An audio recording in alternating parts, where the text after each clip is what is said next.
Los Caballeros de Plata o Silver Saints fueron unos personajes que tuvieron principal presencia durante el arco del santuario del manga, así como del anime clásico de Saint Seiya, siendo unos duros rivales a vencer para los Caballeros de Bronce protagonistas, previo al enfrentamiento contra los grandes enemigos a vencer en las 12 casas, los Caballeros Dorados. Sin dudas, los Caballeros de Plata son unos duros rivales. Anoche.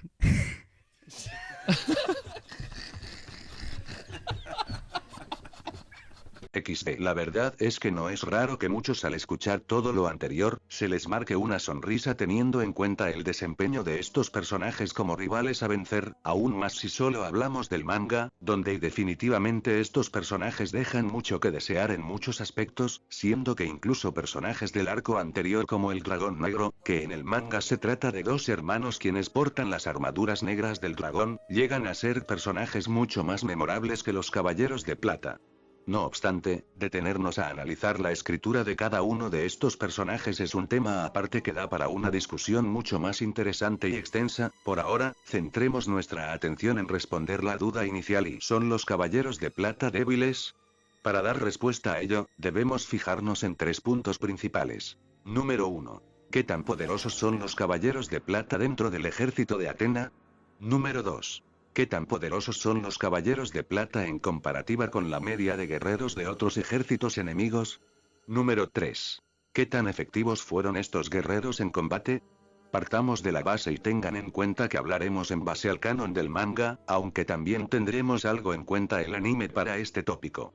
Bien, respondiendo a lo primero, sabemos que luego de los caballeros dorados, los caballeros de plata son los siguientes en la jerarquía de poder, siendo superiores a los caballeros de bronce. No obstante, y resulta importante hacer énfasis en cuánta es la diferencia de poder o nivel de cosmos, como bien prefieran decirle, entre los guerreros de ambos rangos. ¿Qué sabemos de las capacidades de los caballeros de plata? Bueno, no seré tan quisquilloso ni detallista con ello, por lo que, resumiendo, estos poseen la capacidad de moverse a una velocidad superior a la velocidad del sonido. Ayoria es quien nos da el dato de que estos pueden moverse entre Mach 2 a Mach 5. Algo que es completamente congruente con los combates que tienen contra los caballeros de bronce, donde la diferencia en algunos casos es casi inexistente, esto debido a que los protagonistas a este punto ya eran mucho más fuertes que cualquier caballero de bronce común. Sus cloth además tienen una resistencia bastante buena ante temperaturas muy bajas, pudiendo aguantar hasta temperaturas inferiores a menos 200 grados bajo cero, además de que, a nivel de resistencia física, estas mostraron ser capaces de soportar ataques mucho más potentes que el ataque con el que Misty derribó el Gran Monte Fujin, esto en base al hecho de que la cloth de lagarto soportó el Pegasus Rolling Crash de Seiya, quien había superado por completo el cosmos máximo de Misty, aunque cabe destacar que quedó bastante maltrecha luego de dicho ataque, sin mencionar que su portador acabó muerto claro. Los caballeros de plata más destacables entre este rango son Shaina, Marin, Misty, Argol y sin dudas Dairalos de Cefeo. Esto hablando por supuesto de aquellos caballeros de plata que no poseen séptimo sentido. Si bien, no son caballeros nada débiles, ciertamente no tienen nada, pero absolutamente nada que ver con los caballeros dorados. Solo para hacer una pequeña comparativa de cuánta diferencia de poder existe entre estos rangos, veamos la velocidad. Los caballeros de plata alcanzan una velocidad de Mach 2 a máximo Mach 5, mientras que los caballeros dorados son capaces de alcanzar la velocidad de la luz, que son un total de más de 874.000 Mach de velocidad, esto gracias al séptimo sentido, habiendo una diferencia ridículamente absurda de velocidad. Literal, los caballeros de plata serían menos que tortugas ante los caballeros dorados, siendo que hay una diferencia de velocidad de más de 174.806 veces la velocidad del Mach 5. No, hombre, a veces soy una cosa pero bárbara. ¡Ay, ay! ¿Qué hay de la potencia bruta? Pues lo mismo, una diferencia abismal, cosa que queda demostrada con Seiya, en su combate contra Ayoria previo al arco de las 12 casas. Seiya es apoyado por la Clo de Sagitario contra los caballeros de plata Dio de Mosca, Sirius de Can Mayor y Algetic de Hércules. Vemos que la mera expansión del cosmos de Seiya fulminó a los caballeros de plata matándolos al instante, al igual que, dejando sus armaduras de plata hechas mil pedazos. Y eso tan solo fue con una simple expansión de cosmos, puesto que Seiya recién comienza a combatir liberando todo su cosmos. Luego, tampoco fue por obra del espíritu de Aioros, pues este interviene más adelante en el combate contra Ayoria para hacerlo entrar en razón respecto a la identidad de Saori como la reencarnación de Atena. Por lo que la diferencia de fuerza y poder bruto es también inmensa, no podemos cuantificar qué tanta es la diferencia debido a que los caballeros dorados no poseen hazañas de destrucción concretas que sirvan de comparativa con los caballeros de plata, solo sabemos que son mucho más fuertes que estos y su potencia es muchísimo mayor a la que derribó el monte Fuji. Además, se debe mencionar que las armaduras doradas poseen resistencia a temperaturas muy bajas, solo pudiendo ser congeladas o afectadas por temperaturas muy cercanas al cero absoluto o con el cero absoluto en sí mismo. Con esto ya podemos ir definiendo que los caballeros de plata están a años luz de poder compararse con los caballeros dorados, la diferencia es abisal, por lo que sí, son extremadamente débiles en comparativa con los dorados. Siendo en ese sentido decepcionantes, pues uno pensaría que la diferencia no sería tan grande, pero en efecto lo es. Habiendo respondido lo primero, vayamos a la segunda pregunta. ¿Qué tan fuertes son estos caballeros en comparativa con los guerreros de otros ejércitos?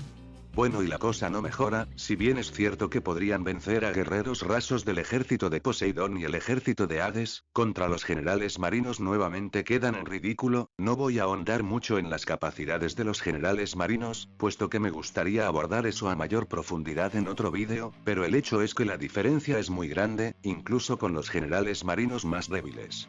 En lo que respecta a los espectros, pese que se tiene en muy baja estima a estos guerreros, al menos hablando de los espectros canónicos, lo cierto es que son mucho más fuertes de lo que se puede pensar en principio.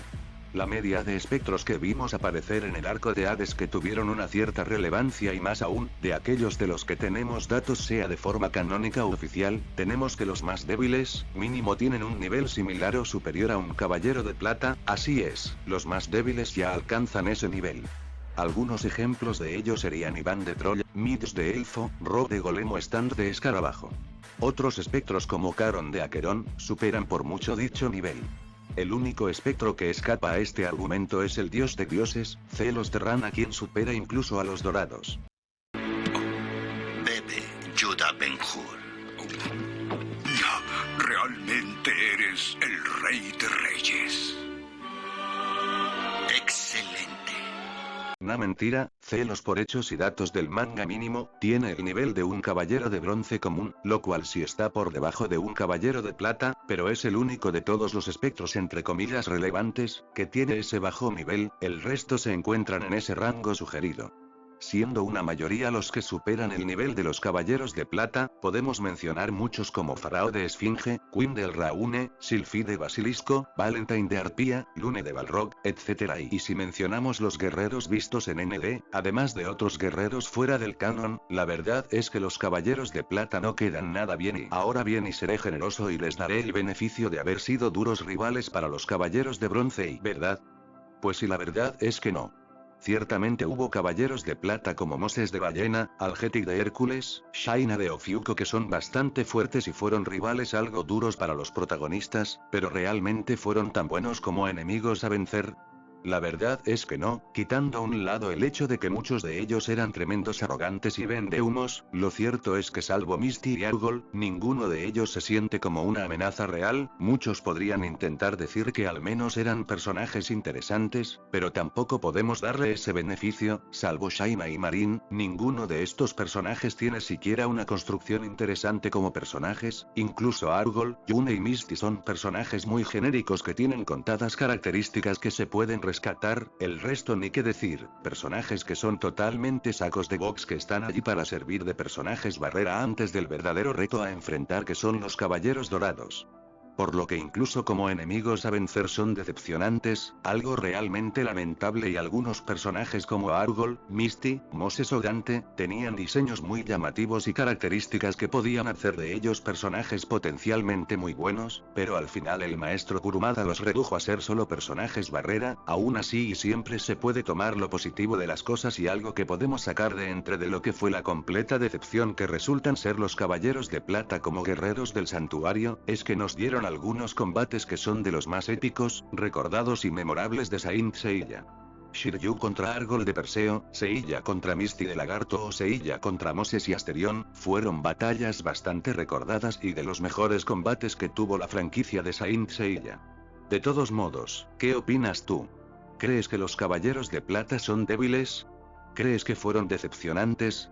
Deja tu opinión en la caja de comentarios, estaré encantado de leerlos. También no olvides de darle like a este vídeo y suscribirte si te gusta el contenido de Saint Seiya.